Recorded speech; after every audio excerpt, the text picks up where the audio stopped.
ഈ പലസ്തീൻ വിഷയം നമ്മൾ സംസാരിക്കുമ്പോൾ നമ്മൾ വർത്തമാനകാലത്ത് നിന്നുകൊണ്ട് മാത്രം ആ വിഷയത്തെ അഭിമുഖീകരിക്കുന്നതിൽ അപൂർണതയുണ്ട് എന്ന് വിശ്വസിക്കുന്ന ഒരാളാണ് ഞാൻ. കാരണം ഇതിന് ആഗോള രാഷ്ട്രീയത്തിൻ്റെ പല തലങ്ങളുമായിട്ടും മാനങ്ങളുമായിട്ടും അഭേദ്യമായ ബന്ധമുണ്ട്. ഞാൻ അതിലേക്ക് കടക്കുന്നില്ല. പക്ഷേ ഈ ഇസ്രായേൽ, ജൂതന്മാർ, സയണിസം, പലസ്തീൻ, പശ്ചിമേഷ്യ തുടങ്ങിയ കാര്യങ്ങളെക്കുറിച്ച് നമ്മൾ സംസാരിക്കുമ്പോൾ അതിൻ്റെ ചില പശ്ചാത്തലങ്ങൾ കൂടി നമ്മൾ പറഞ്ഞു പോകണമെന്ന് ഞാൻ കരുതുകയാണ്. ഞാൻ വളരെ ചുരുങ്ങിയ വാക്കുകളിൽ ഞാനത് പറഞ്ഞ് ഞാൻ എൻ്റെ പ്രസംഗം അവസാനിപ്പിക്കും. ഞാനിങ്ങനെ ഓർക്കുമ്പോൾ 1517 മുതൽ 1917 വരെയുള്ള, ഞാൻ ഈ സമീപകാലത്ത് നമ്മുടെ ഒരു ചരിത്രം പറയുന്നത്, ഒരു 400 കൊല്ലക്കാലം ഒട്ടോമൻ സാമ്രാജ്യത്തിൻ്റെ ഭാഗമായിരുന്നു പലസ്തീനും ഇസ്രായേലും ജോർദാനും സിറിയയും ലബനോനും ഒക്കെ അടങ്ങുന്ന പശ്ചിമേഷ്യൻ പ്രദേശങ്ങൾ. ഒന്നാം ലോക മഹായുദ്ധത്തിൽ ഒട്ടോമൻ സാമ്രാജ്യം ബ്രിട്ടൻ ഉൾപ്പെടെയുള്ള സഖ്യകക്ഷികളുടെ എതിർഭാഗത്തായിരുന്നു അണിനിരന്നിരുന്നത്. സ്വാഭാവികമായിട്ടും ഒട്ടോമൻ സാമ്രാജ്യം അടക്കമുള്ള കക്ഷികൾ തോറ്റുപോയി. ഒട്ടോമൻ സാമ്രാജ്യം നിഷ്കാസിതമായി. ഖിലാഫത്ത് തന്നെ ലോകത്ത് നിന്ന് എടുത്തു കളയപ്പെട്ടു. ആ സാഹചര്യത്തിലാണ് അന്നത്തെ ബ്രിട്ടൻ്റെ വിദേശകാര്യ സെക്രട്ടറി ആയിരുന്ന ജെയിംസ് ആർതർ ബാൽഫൺ എന്നയാൾ ആദ്യമായിട്ടൊരു ജൂതരാഷ്ട്രം എന്നത് വരച്ചിടുന്നത്. അത് 1922 അന്നത്തെ ലീഗ് ഓഫ് നേഷൻസ്, അന്നത്തെ ഐക്യരാഷ്ട്രസഭയ്ക്ക് പകരം ഉണ്ടായിരുന്ന സംവിധാനം, ഈ ബാൽഫൺ തിയറിയൊക്കെ അംഗീകരിച്ച് ആദ്യമായിട്ടൊരു ജൂതരാഷ്ട്രം അവിടെ സ്ഥാപിക്കാനുള്ളൊരു തീരുമാനത്തിനൊരു ഔദ്യോഗിക ഭാവം നൽകിയുണ്ടായി. പിന്നീട് രണ്ടാം ലോക മഹായുദ്ധത്തിൽ ഈ ബ്രിട്ടനും അമേരിക്ക അടക്കമുള്ള സഖ്യകക്ഷികൾ വിജയിച്ച് വന്നപ്പോഴാണ് ഔദ്യോഗികമായി അവർ അറബികളുടെ മണ്ണിനെ കീറി മുറിച്ചെടുത്തൊരു ഭാഗത്ത് ഇസ്രായേൽ എന്ന രാജ്യത്തെ സംസ്ഥാപിതമാക്കിയത് എന്ന് നമ്മൾ മനസ്സിലാക്കേണ്ടതുണ്ട്. ഇങ്ങനെ ഇസ്രായേൽ മുന്നോട്ട് പോയതിന് ശേഷം ഇസ്രായേലിന് ഇന്ന് ഈ ലോകത്തുണ്ടായിട്ടുള്ള രാഷ്ട്രീയവും സൈനികവുമായ എല്ലാ മേൽക്കൈയിൻ്റെയും അടിസ്ഥാന ഘടകം അത് അമേരിക്കയും അല്ലെങ്കിൽ ബ്രിട്ടനും ഫ്രാൻസും ഒക്കെ അടങ്ങുന്ന അവരുടെ ഈ സഖ്യശക്തികളുടെ പിന്തുണയായിരുന്നു. പിൽക്കാലത്തൊക്കെ ബ്രിട്ടനും ഫ്രാൻസും ഒക്കെ പിന്മാറിയെങ്കിലും ഇന്ന് പലസ്തീനെ അവരൊക്കെ ഔദ്യോഗിക രാജ്യമായി അംഗീകരിച്ചുവെങ്കിലും അമേരിക്ക ഇന്നും ഇസ്രായേലിൻ്റെ കൂടെ അടിയുറച്ചു നിൽക്കുന്നു. അവർ തമ്മിൽ അങ്ങനെ വേർപിരിച്ച് കളയാൻ പറ്റാത്ത ചില ഇഴപിരിയാത്ത ബന്ധങ്ങൾ ആധുനിക കാലത്ത് സവിശേഷകരമായിട്ട് ഉണ്ടായതിൻ്റെ അടിസ്ഥാനത്തിൽ തീർച്ചയായിട്ടും അമേരിക്ക ഇവരുടെ എല്ലാ തോന്നിവാസങ്ങൾക്കും പിന്തുണ നൽകി നിൽക്കുന്നതാണ് ഇന്ന് ലോകം കാണുന്ന ഈ പ്രതിസന്ധിയുടെ മൂലഹേതു എന്ന് പറയാൻ ഞാൻ ആഗ്രഹിക്കുകയാണ്. നിങ്ങളുടെയൊക്കെ അഭിപ്രായം അത് തന്നെ ആയിരിക്കും. കാരണം ലോകത്തെ ഐക്യരാഷ്ട്ര സംഘടനയുടെ ഒരു പ്രമേയം തെറ്റിച്ചതിൻ്റെ പേരിൽ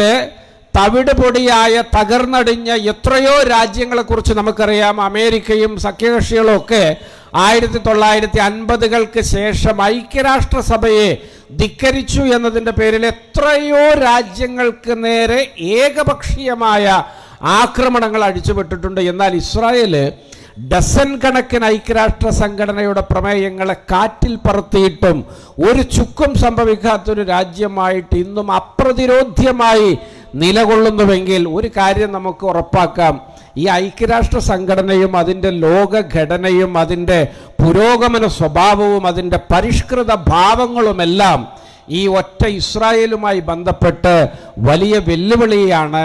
അതിൻ്റെ മുഖത്തേറ്റ UN-ൻ്റെ മുഖത്തേറ്റൊരു കറുത്ത പാടാണ് ഇസ്രായേൽ എന്ന് നമുക്ക് നിസ്സംശയം പറയാൻ കഴിയും. അല്ലെങ്കിൽ ഇപ്പോൾ നമ്മളൊക്കെ ജീവിക്കുന്ന കാലത്താണ് ഒരു കൂട്ടക്കൊല, ഒരു വംശഹത്യ ആസൂത്രിതമായിട്ട് അവസാനത്തെ പൗരനെയും അവസാനത്തെ കുഞ്ഞിനെയും നവജാത ശിശുവിനെയും വാർദ്ധക്യം പൂണ്ട് ആ കാലം നീട്ടിയിരിക്കുന്ന മറ്റ് വഴികളില്ലാത്ത ആളുകളെയും അടക്കം എല്ലാവരെയും സമ്പൂർണ്ണമായിട്ട് ലക്ഷ്യമിടുന്ന ഒരു വംശഹത്യക്ക് നമ്മുടെ ഈ തലമുറ, നമ്മൾ ജീവിച്ചിരിക്കുന്ന ഒരു കാലം ദൃക്സാക്ഷിയാവുക എന്ന് പറഞ്ഞാൽ അത് ഹൃദയഭേദകമാണ്, അത് കഠോരമാണ്, അത് മാനവികതയുടെ ഏതെങ്കിലുമൊക്കെ ഉറവ പിന്നെ മൂടപ്പെട്ട് കിടക്കുന്ന ഹൃദയങ്ങളെപ്പോലും മതിക്കുന്ന ഒന്നാണ് എന്നുള്ള കാര്യത്തിൽ യാതൊരു തർക്കവുമില്ല. ഇത് ഐക്യരാഷ്ട്ര സംഘടനയുടെ മുഖത്തേൽക്കുന്ന കറുത്ത പാടാണ്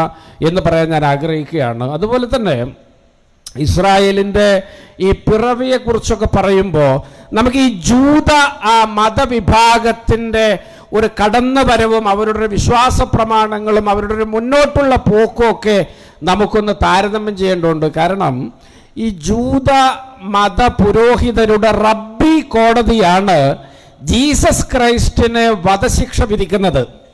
അങ്ങനെ യേശു ക്രിസ്തു കുരിശിലേറ്റപ്പെടുന്നു, ഈസാ നബി. അതിനുശേഷം ചരിത്രത്തിലുടനീളം ജീസസ് ക്രൈസ്റ്റിൻ്റെ ഘാതകരെന്ന വലിയൊരു പാപക്കറ പേറിയിട്ടാണ് ജൂതന്മാർ കഴിഞ്ഞു പോന്നിട്ടുള്ളത്. അവർക്കേറ്റിട്ടുള്ള പീഡാനുഭവങ്ങൾ അത് വർണ്ണനാതീതമാണ്, അത് നമുക്ക് തുല്യതയില്ലാത്തതാണ്. ഒരുപക്ഷെ ഇന്ന് ഗാസയിലും വെസ്റ്റ് ബാങ്കിലും റമല്ലയിലും മറ്റിടങ്ങളിലുമൊക്കെ പലസ്തീനികൾ അനുഭവിച്ചതിൻ്റെ 10 മടങ്ങ് പീഡാനുഭവങ്ങളിലൂടെ അവർ കടന്നുപോയിട്ടുണ്ട്. ഒരുപാട് രാജാക്കന്മാരുണ്ട്. ഹെറദോസ് രാജാവുണ്ട്, തിയോഡിഫിസ് രാജാവുണ്ട്, കയാഫിസ് രാജാവുണ്ട്, ജോർജ് ഒന്നാമനുണ്ട്, കന്യകാൽ എന്ന് പറഞ്ഞ കനിയാൽ എന്ന് പറഞ്ഞ AD 800-നും 1000-നും ഇടയിലുള്ള 2 നൂറ്റാണ്ടുകളുണ്ട്. അവിടങ്ങളിലൊക്കെ ഈ രാജാക്കന്മാരും സാമ്രാജ്യത്വങ്ങളും ഒക്കെ ജൂതന്മാരോട് കടുത്ത പകയോടും വൈരാഗ്യത്തോടും പെരുമാറിയിട്ടുണ്ട്. ഒന്നുകിൽ അടിമത്തം, അല്ലെങ്കിൽ മതവിശ്വാസം ഉപേക്ഷിക്കൽ എന്നൊക്കെ പോലെയുള്ള പലതരത്തിലുള്ള സ്കീമുകളും ജൂതന്മാർക്ക് മുമ്പാകെ അക്കാലത്തെ ചക്രവർത്തിമാർ മുന്നോട്ട് വച്ചിട്ടുണ്ട്. പുതിയ കാലഘട്ടം എടുക്കുകയാണെങ്കിൽ നെപ്പോളിയൻ ബോണപ്പാർട്ട് മുതൽ ഹിറ്റ്ലർ വരെ ലക്ഷക്കണക്കിന് ജൂതന്മാരെ ഈ ലോകത്ത് കൊന്നൊടുക്കിയിട്ടുണ്ട്. ഈ കാലത്ത് ഈ കുരിശ് യുദ്ധങ്ങൾക്കിടയിലും ആധുനിക കാലം ക്രിസ്താബ്ദത്തിന് ശേഷം വികസിച്ച കാലങ്ങളിലൊക്കെ ജൂതന്മാർ ഈ ലോകത്ത് പീഡനങ്ങൾ അനുഭവിച്ചിരുന്ന കാലത്ത് അവർക്ക് നേരെ സമാശ്വാസത്തിൻ്റെ കണ്ണുകൾ പായിച്ച, അവരെ ചേർത്ത് നിർത്തിയ, അവർക്ക് കുടികിടപ്പ് അവകാശം നൽകിയ, അവരെ മനുഷ്യരെ പോലെ കാണണമെന്ന് ആഹ്വാനം ചെയ്ത ഒരു ഖിലാഫത്വം, ഒരു അബ്ബാസിയ, ഉമവി, ഒട്ടോമൻ കാലഘട്ടങ്ങളിലുടനീളം എല്ലാ ഇസ്ലാമിക സാമ്രാജ്യങ്ങളും മാന്യമായിട്ടും മാനവികതയോടും കൂടിയാണ് ജൂതന്മാരോട് പെരുമാറിയിട്ടുള്ളത്. അവരെ ചേർത്ത് പിടിച്ചിട്ടുണ്ട്. ആട്ടിയോടിക്കപ്പെട്ട ആളുകൾക്ക് അഭയം നൽകിയിട്ടുണ്ട്. എന്തിന് 1885-നും 1915-നും ഇടയിലുള്ള 30 വർഷക്കാലത്തും മാത്രം 75,000-ഓളം ജൂതന്മാർ ഇന്ന് കാണുന്ന പലസ്തീൻ്റെ മണ്ണിലേക്ക് പ്രവഹിച്ചപ്പോൾ അവരെ ചേർത്ത് നിർത്തി അവർക്ക് അഭയം നൽകിയവരായിരുന്നു പശ്ചിമേഷ്യയിലെ ഈ പറഞ്ഞ അറബികളെന്ന് നമ്മൾ മനസ്സിലാക്കണം. എന്നാൽ ഈ ലോകത്തിനൊരു രാഷ്ട്രീയമുണ്ട്. അത് പ്രവാചകന് ശേഷം ഇങ്ങനെ പുരോഗമിച്ച് ഇസ്ലാമിൻ്റെ ഒരു സുവർണകാലമുള്ള 4-5 നൂറ്റാണ്ടുകളുണ്ട്. അക്കാലത്ത് അന്ധകാരത്തിലായിരുന്ന യൂറോപ്പുണ്ട്. അതിനുശേഷം കുരിശ് യുദ്ധങ്ങൾ സമാന്തരമായുണ്ട്. അതിൻ്റെ തൊട്ടുപിറകെ കോളനിവൽക്കരണമുണ്ട്, സാമ്രാജ്യത്വങ്ങളുണ്ട്, ഇമ്പീരിയലിസം ഉണ്ട്, ഒരുപാട് അടിമത്തങ്ങളുണ്ട്, ആധുനിക വെടിക്കോപ്പുകളുടെ കണ്ടെത്തലുകളുണ്ട്, ശാസ്ത്ര സാങ്കേതിക വിദ്യയുടെ പുരോഗതിയുണ്ട്. അതുവഴിയൊക്കെ പിറകിലായിപ്പോയൊരു രാഷ്ട്രീയവും മേൽക്കൈ നേടിയ രാഷ്ട്രീയമൊക്കെ ലോകത്തുണ്ട്. അത്തരം രാഷ്ട്രീയത്തിൻ്റെ മലരികളിലും ചുഴികളിലും പെട്ട് ഇതിൻ്റെ രംഗഭൂപടം മാറി അവിടെ ജൂതന്മാർ ഈ പറഞ്ഞ മുസ്ലിങ്ങളുമായിട്ടൊരു ശാശ്വത ശത്രുതയിൽ ഏർപ്പെടുന്നൊരു രാഷ്ട്രീയം ഈ കഴിഞ്ഞ 20-ാം നൂറ്റാണ്ടിൻ്റെ ആദ്യത്തെ 1-2 ദശകം കഴിഞ്ഞപ്പോൾ ലോകത്ത് ദൃശ്യമായി തുടങ്ങി. അത് 948 അതിൻ്റെ ഉച്ചസ്ഥായിയിലെത്തി. അതിനുശേഷം 948 തന്നെ യുദ്ധം നടന്നു. 956 മെഡിറ്ററേനിയൻ കടലിനെയും ചാവ് കടലിനെയും ബന്ധിപ്പിക്കുന്ന Suez canal Gamal Abdel Nasser ദേശസാൽക്കരിച്ച് പലസ്തീനോട് ഐക്യദാർഢ്യപ്പെട്ടപ്പോൾ ഈ പറഞ്ഞ വൻ ശക്തികൾ വന്നാണ് ഈജിപ്തിനെ ആക്രമിച്ചത്. 973 യുദ്ധം, 76 യുദ്ധം, 81 യുദ്ധം, ഗൊലാൻ കുന്നും വെസ്റ്റ് ബാങ്കും, അങ്ങനെ ഒരുപാട് ഭൂപ്രദേശങ്ങൾ അന്യായമായിട്ട് ഇസ്രായേൽ കൈയടക്കുന്നതിന് നമ്മൾ കണ്ടു. അത് കഴിഞ്ഞ് ഈ രാഷ്ട്രീയമൊക്കെ ഇന്ന് 2025 എത്തി നിൽക്കുമ്പോൾ ഈ ഒട്ടകത്തിന് കൂടാരത്തിനകത്ത് ഇരിക്കാൻ സ്ഥലം കൊടുത്ത അറബിയുടെ ആ കഥ അന്വർത്ഥമാവുകയാണ് പലസ്തീൻ്റെ മണ്ണിൽ. അവിടെ ഒരു തുണ്ട് ഭൂമിക്ക് വേണ്ടി, അവിടെയുള്ള നിലനിൽപ്പിന് വേണ്ടി അവിടുത്തെ മനുഷ്യര് ജീവനുമായി പോരാടിക്കൊണ്ടിരിക്കുന്ന ഒരു ദുരിതാവസ്ഥ നമ്മുടെ മുന്നിലുണ്ട്. ഇത് ഈ കാലഘട്ടത്തിൻ്റെ ഒരു ജനോസൈഡാണ്, ഒരു ഒരു ഒരു ഒരു വംശീയ ഉന്മൂലനമാണ്. അതിനെതിരെ ശബ്ദിക്കുക എന്നുള്ളത് കഴിഞ്ഞൊരു നൂറ്റാണ്ടിൻ്റെ രാഷ്ട്രീയം കൃത്യമായി അറിയുന്ന മുഴുവൻ മനുഷ്യരുടെയും ബാധ്യതയാണ്. അതിന് പിന്നിലേക്കൊരു 2 സഹസ്രാബ്ദങ്ങളുടെ 3 സഹസ്രാബ്ദങ്ങളുടെ രാഷ്ട്രീയം അറിയുന്നവർക്ക് ഇതിൽ വലിയ മാനസികമായ വലിയ വ്യഥകൾക്കിടമുണ്ട് എന്നുകൂടി പറയാനാണ് ഞാൻ ജീസസ് ക്രൈസ്റ്റിന് ശേഷമുള്ള ലോകത്തിൻ്റെ രാഷ്ട്രീയവും അത് പുരോഗമിച്ച വിധമൊക്കെ നിങ്ങളുമായി പങ്കുവെച്ചത്. തീർച്ചയായിട്ടും ഞാനൊരു കോൺഗ്രസ് പ്രവർത്തകൻ എന്ന നിലയിലാണ് നിങ്ങളുടെ ഈ പരിപാടിയെ അഭിസംബോധന ചെയ്യുന്നതും അഭിമുഖീകരിക്കുന്നതും. എൻ്റെ പാർട്ടിയെ സംബന്ധിച്ചിടത്തോളം എനിക്ക് വലിയ അഭിമാനബോധമുണ്ട്. ഞാൻ ഏതെങ്കിലും രാഷ്ട്രീയം പറയുകയല്ല. നേരത്തെ ഇവിടെ ഉദ്ധരിച്ച ഗാന്ധിയുടെ കോട്ടുകളുണ്ട്, നെഹ്റുവിൻ്റെ നിലപാടുകളുണ്ട്. അതൊക്കെ അതിലുപരിയായിട്ട് ഹൃദയസ്പർശിയായിട്ട് എനിക്ക് തോന്നിയൊരു കാര്യം ഞാൻ പറയുകയാണ്. 1984 ഇന്ദിരാഗാന്ധി 2 പ്രസവിച്ചൊഴിഞ്ഞ തിരുവയറിലേക്ക് 36 വെടിയുണ്ടകൾ ഏറ്റുവാങ്ങി ഈ മണ്ണിൽ അവസാനത്തെ സ്പന്ദനവും ശ്വസിച്ച് തീർത്ത് മടങ്ങിയപ്പോൾ ലോകത്തിൻ്റെ വിവിധ ഭാഗങ്ങളിൽ നിന്നുള്ള പല നേതാക്കൾ അവരെ അന്ത്യയാത്രയാക്കാൻ എത്തിയിരുന്നു. അതിൽ ഡൽഹി പാലം വിമാനത്താവളത്തിൽ ഇറങ്ങിയ യാസർ അറഫാത്ത് പറഞ്ഞത്, ഞങ്ങളുടെ സഹോദരി മരിച്ചു പോയിരിക്കുന്നു, നാളെ മുതൽ പലസ്തീൻ്റെ മക്കൾ ഇന്തിഫാദയുടെ മക്കൾ അനാഥരാണ് എന്ന് പരസ്യമായിട്ട് യാസർ അറഫാത്ത് പറഞ്ഞപ്പോൾ തീർച്ചയായിട്ടും നമ്മുടെ രാജ്യം എത്രമാത്രം അഭിനിവേശത്തോടുകൂടി അവരുടെ സ്വാതന്ത്ര്യവാഞ്ഛയെ എത്രമാത്രം ചേർത്ത് നിർത്തിയാണ് മുന്നോട്ട് പോയിരുന്നത് എന്നുള്ളതിന് മറ്റൊരു തെളിവുകൾ വേണ്ട. കാരണം 1974 PLO രൂപീകരിക്കപ്പെടുന്നു.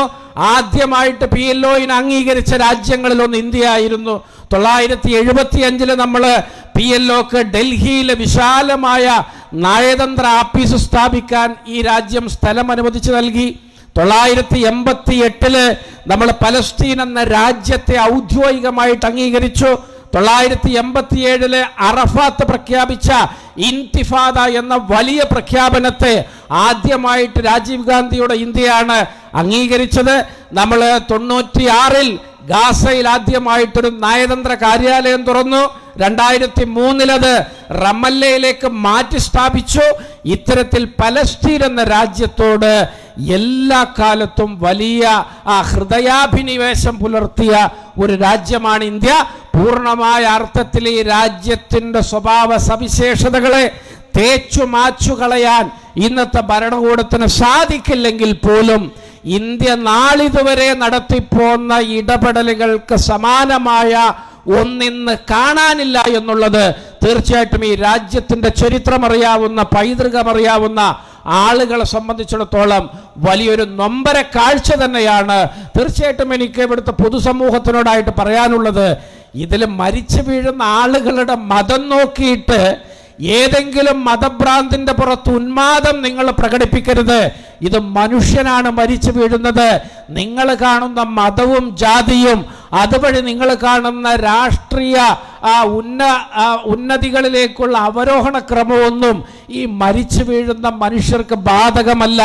അവരേത് മതമാകട്ടെ, ഏത് ജാതിയാകട്ടെ, ഏത് ദേശക്കാരനാവട്ടെ, മരിച്ചു വീഴുന്ന മനുഷ്യരോട് ഐക്യദാർഢ്യപ്പെടാനുള്ള, അവർക്ക് വേണ്ടി ശബ്ദിക്കാനുള്ള മാനവികതയാണ് ജനാധിപത്യത്തിൻ്റെയും രാഷ്ട്രീയത്തിൻ്റെയും അടിസ്ഥാന മൂല്യങ്ങൾ. അത് അടൽ ബിഹാരി വാജ്പേയി വരെയുള്ള ആളുകൾക്കുണ്ടായിരുന്നു എന്നുള്ളത് അഭിമാനത്തോടെ ഞാൻ ഓർത്തു പോവുകയാണ്. ഗാന്ധി പറഞ്ഞ അതേ വാചകം ഏറ്റുപറഞ്ഞിട്ടുണ്ട് വാജ്പേയി. 1977 ഈ രാജ്യത്തിൻ്റെ വിദേശകാര്യമന്ത്രിയായപ്പോൾ പലസ്തീൻ വിഷയത്തിൽ അന്നത്തെ ജനസംഘിൻ്റെ നിലപാട് വാജ്പേയി അടിവരയിട്ട് വ്യക്തമാക്കിയിട്ടുണ്ട്. അത്തരത്തിൽ നമ്മുടെ രാജ്യം എല്ലാ കാലത്തും പലസ്തീനോട് കൂറ് പുലർത്തിയിരുന്നവരാണ്. നമുക്കും പലസ്തീനോട് കൂറ് പുലർത്താം. അത് പണ്ഡിറ്റ് ജവഹർലാലിൻ്റെ, മഹാത്മാഗാന്ധിയുടെ, ഇന്ദിരാഗാന്ധിയുടെ, അടൽ ബിഹാരി വാജ്പേയിയുടെ, രാജീവ് ഗാന്ധിയുടെ ഒക്കെ ഭരണകാലത്ത് ഈ രാജ്യം പുലർത്തിപ്പോന്ന മഹത്തായ പാരമ്പര്യവും പൈതൃകവും സംസ്കാരവുമാണ്. അതുകൊണ്ട് നമുക്ക് ധീരമായിട്ട് പലസ്തീന് വേണ്ടി നിലകൊള്ളാം, ശബ്ദിക്കാം, ആ രാഷ്ട്രീയം ഉറക്കെ പറയാം. അതിനുവേണ്ടി മുന്നോട്ട് വന്ന പിന്നെ സോളിഡാരിറ്റിക്കും ജമാഅത്തെ ഇസ്ലാമി പിന്നെ ഹിന്ദിനുമൊക്കെ എൻ്റെ പിന്നെ നിർലോഭമായ അനുഭാവവും പിന്തുണയും ഈ അവസരത്തിൽ അറിയിച്ചുകൊണ്ട് ഞാൻ എൻ്റെ വാക്കുകൾ ചുരുക്കുന്നു. നന്ദി, നമസ്കാരം, അസ്സലാമു അലൈക്കും, ജയ് ഹിന്ദ്.